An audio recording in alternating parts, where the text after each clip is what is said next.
हमें पता है कि हमारे सूर्य की लाइफ कैसी होने वाली है। सूर्य के साथ बिल्कुल वैसा ही होगा जैसा दूसरे तारों के साथ होता है। धीरे धीरे इसके अंदर मौजूद हाइड्रोजन खत्म होने लगेगी। इसके साथ ही ये ठंडा होता जाएगा और ये एक रेड जाइंट में तब्दील हो जाएगा। ये इतना ज्यादा बड़ा हो जाएगा कि अपने आसपास के प्लैनेट्स को ये पूरी तरह से अपने अंदर समा लेगा। इसके बिलियन ईयर्स के बाद ये एक नेबुला में बदल जाएगा, जिन्हें हबल टेलीस्कोप की मदद से आज हम ऑब्जर्व करते हैं। हमारा इतना बड़ा सूर्य एक व्हाइट ड्वार्फ में बदल जाएगा, अपने पहले के साइज से कहीं ज्यादा छोटा। सूर्य और उसके जैसे दूसरे तारे कुछ ऐसी ही लाइफ जीकर अंत में मर जाते हैं, लेकिन हमारा सूर्य बहुत ही यूनिक स्टार है। इसलिए नहीं कि इसके अराउंड एक हैबिटेबल प्लैनेट मौजूद है, बल्कि इसलिए क्योंकि इसका कोई भाई या बहन मौजूद नहीं है। यानी सूर्य एक बाइनरी सिस्टम के स्टार्स में नहीं गिना जाता।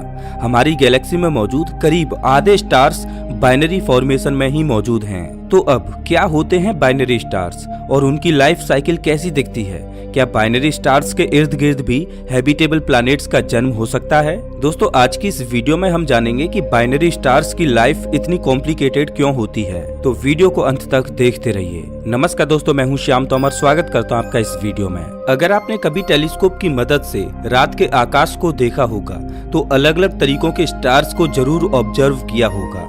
उन्हें देखकर लगता है जैसे हर एक स्टार एक दूसरे से कहीं ज्यादा दूर स्थित है, लेकिन असल में आधे से ज्यादा स्टार्स दो या उससे ज्यादा के स्टार सिस्टम में जुड़े होते हैं और एक दूसरे को ही ऑर्बिट करते रहते हैं। इन मल्टीपल स्टार सिस्टम्स में सबसे कॉमन है बाइनरी स्टार सिस्टम।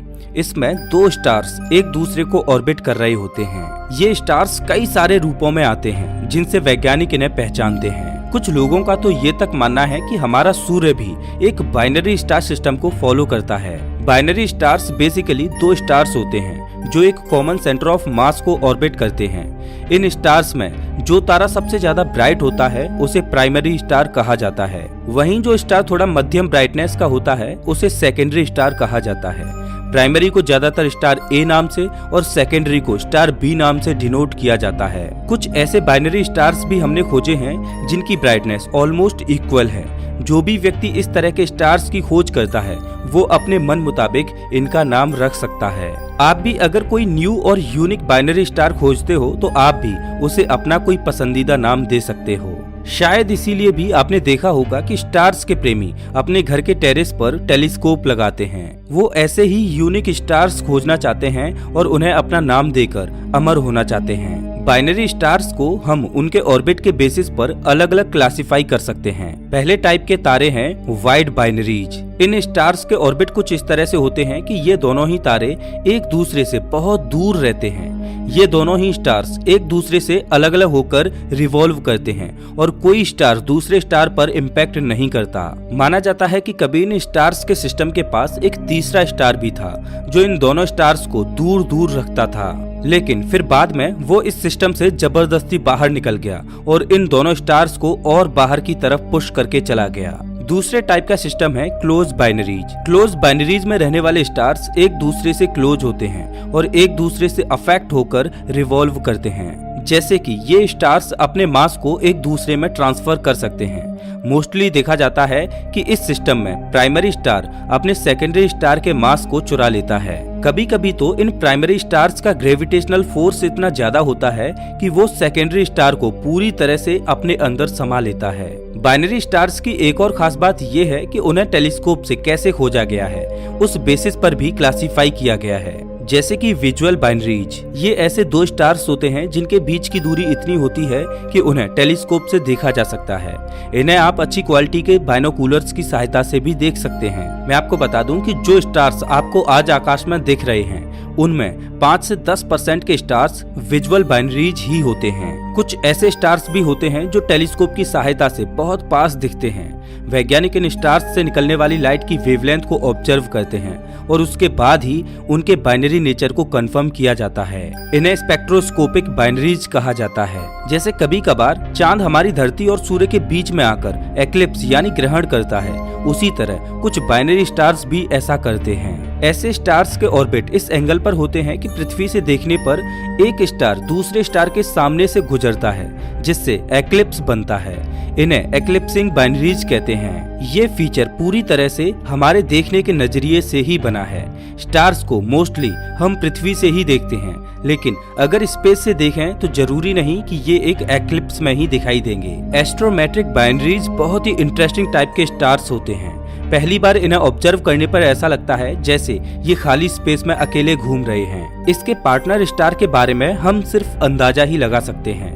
इसके साथ जो दूसरा स्टार होता है वो इतना डिम ब्राइटनेस का होता है कि उसे आंखों से देखना मुश्किल होता है। कई बार तो ऐसा भी होता है कि ऐसे सिस्टम का प्राइमरी स्टार इतना ज्यादा ब्राइट होता है कि वो अपने सेकेंडरी स्टार को पूरी तरह से छुपा लेता है। सबसे पहले बाइनरी स्टार्स जो डिस्कवर हुए थे वो विजुअल बाइनरीज टाइप के हुए थे, और आपको जानकर हैरानी होगी कि इन्हें सबसे पहली बार साल 1617 के दशक में गैलीलियो गैलीली ने डिस्कवर किया था। अब इस तरह के तारे कैसे बनते हैं उसके कई पॉसिबल जवाब हो सकते हैं। सबसे पहला तो ये कि स्टार्स गैलेक्सी में इधर उधर ट्रेवल करते रहते हैं।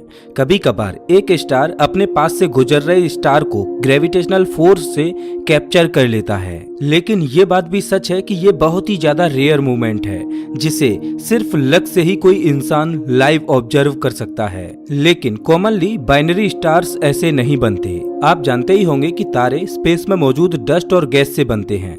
ये गैस और डस्ट का कंपोजिशन जब एक पर्टिकुलर जगह पर ज्यादा होने लगता है तब वो ग्रेविटेशनल फोर्स से और ज्यादा गैस और डस्ट अपने अंदर लेने लगता है। इवेंचुअली ये ग्रेविटेशनल फोर्स इतना ज्यादा बड़ा हो जाता है कि ये स्टार में तब्दील हो जाता है। इसी प्रोसेस के दौरान ही कभी कभी तारे डिवाइड हो जाते हैं और बाइनरी स्टार में बदल जाते हैं। अब ये सवाल उठता है कि क्या हमारा सूर्य भी एक बाइनरी स्टार है? अगर हाँ तो इसका साथीदार वाला स्टार कौन सा है? 1980s में वैज्ञानिकों ने सजेस्ट किया था कि नेमेसिस नाम का एक तारा सूर्य का सेकेंडरी स्टार हो सकता है। सिर्फ इतना ही नहीं, वैज्ञानिकों का ये भी कहना था कि इसी की वजह से पृथ्वी पर एक पीरियड के बाद मास एक्सटिंक्शंस हुआ करते थे। पैलियोंटोलॉजिस्ट सजेस्ट करते हैं कि हमारी पृथ्वी एक 26 मिलियन ईयर साइकिल पर चलती है। हर 26 मिलियन सालों के बाद पृथ्वी पर मास एक्सटिंक्शन होता है और इसकी वजह शायद नेमेसिस स्टार ही है। साल 2010 में नासा के वाइड फील्ड इंफ्रारेड सर्वे एक्सप्लोरर ने ऐसे स्टार को खोजना शुरू किया, और ये सिर्फ हमारे सोलर सिस्टम में ही इसे नहीं खोज रहा बल्कि दूर दूर की जगहों पर भी अलग अलग स्टार्स को ऑब्जर्व कर रहा है। बदकिस्मती से अभी तक सूर्य के किसी भी कंपेनियन स्टार को हम खोज नहीं पाए हैं। करीब 980 प्रकाश वर्ष दूर हमें एक बाइनरी स्टार सिस्टम मिला है और उसके आसपास के डस्ट और गैस के स्ट्रक्चर्स इतने ज्यादा बेहतरीन हैं कि पूछिए ही मत। इन्हें स्टडी करके हम ये बता सकते हैं कि कैसे हार्श और कड़े एनवायरनमेंट में भी प्लैनेटरी सिस्टम्स जैसे कि हमारे सोलर सिस्टम का जन्म होता है। करीब 30 सालों से वैज्ञानिकों का एक इंटरनेशनल ग्रुप इन दो स्टार्स को ऑब्जर्व कर रहा है जो एक दूसरे को ऑर्बिट करते हैं। एक न्यू स्टडी कहती है कि इन दोनों स्टार्स के अराउंड में गैस और डस्ट की एक डिस्क है। ये बाइनरी स्टार SVS13 अभी अपने शुरुआती फेज में है। अब जैसा कि हम जानते ही हैं कि स्टार्स के अराउंड ही प्लैनेट्स भी फॉर्म होते हैं।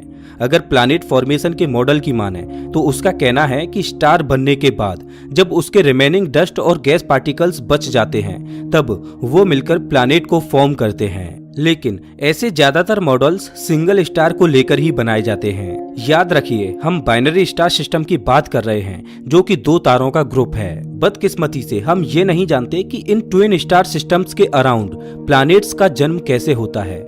जाहिर सी बात है कि जो भी प्लैनेट बनेगा उन पे दोनों ही स्टार्स का ग्रेविटेशनल फोर्स लगेगा। इस इक्वेशन से तो इन स्टार सिस्टम्स में प्लैनेट्स फॉर्म ही नहीं होने चाहिए, लेकिन फिर भी इनमें प्लैनेट्स फॉर्म हो जाते हैं। यूनिवर्सिटी ऑफ मैनचेस्टर में मौजूद यूके एल्मा रीजनल सेंटर के रिसर्चर्स ने कहा है कि SVS13 का जो बाइनरी सिस्टम हमने ऑब्जर्व किया है उसमें दोनों ही स्टार्स के अराउंड अलग अलग एक गैस और डस्ट की बड़ी डिस्क है जिसमें प्लैनेट्स फॉर्म होते हैं। सिर्फ इतना ही नहीं, दोनों ही स्टार्स के चारों तरफ भी गैस और डस्ट की एक बहुत बड़ी डिस्क बन रही है। आउटर डिस्क एक स्पाइरल स्ट्रक्चर का है जो स्टार्स के डिस्क को मैटर खिलाकर उसे बड़ा कर रहा है। मतलब ऐसे समझ लीजिए कि आउटर डस्ट की जो डिस्क है वो एक मदर डिस्क है जो अपने अंदर के दोनों स्टार्स के डिस्क को अपने बच्चों की तरह खाना खिला रही है और उनमें प्लैनेट्स फॉर्म करने में सहायता कर रही है। ऐसा माना जा रहा है कि भविष्य में इन तीनों ही जगहों पर प्लैनेटरी सिस्टम्स फॉर्म होंगे। अब आखिरी सवाल ये बचता है कि बाइनरी स्टार्स की लाइफ साइकिल कैसी दिखती होगी। ये कहना गलत नहीं होगा कि हर एक स्टार अपनी लाइफ में एक रेड जायंट में तब्दील होता है।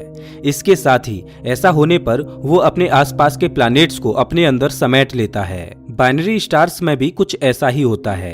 एक या दोनों तारे साथ में रेड जायंट में तब्दील हो जाते हैं। अब जो स्टार पहले रेड जायंट बनता है वो दूसरे स्टार को अपने अंदर खींचकर खा जाता है। लेकिन जब दोनों ही तारे साथ में रेड जायंट बनने लगते हैं तब दोनों ही एक दूसरे के और ज्यादा क्लोज आकर ऑर्बिट करने लगते हैं। वो एक एनवलप बना लेते हैं। पास आने की वजह से दोनों स्टार्स में फ्रिक्शन पैदा होने लगता है जिस वजह से न केवल गर्मी बनती है पर स्टार्स के घूमने की स्पीड भी कम हो जाती है। अब वो एक दूसरे से और ज्यादा टाइट ऑर्बिट में स्पाइरल करने लगते हैं और एक समय ऐसा आता है जब दोनों इस टेंशन को सह नहीं पाते और ब्लास्ट हो जाते हैं। कुछ इस तरह से बाइनरी स्टार सिस्टम की लाइफ साइकिल चलती है। तो दोस्तों इस वीडियो में बस इतना ही। वैसे आप हमारे ये वीडियो कौन से शहर से देख रहे हो हमें कमेंट करके जरूर बताएं। अगर आपको ये वीडियो अच्छा लगा हो तो इसे लाइक करें और ऐसे ही वीडियोज के लिए चैनल को सब्सक्राइब करें, साथ ही बेल आइकन दबाएं।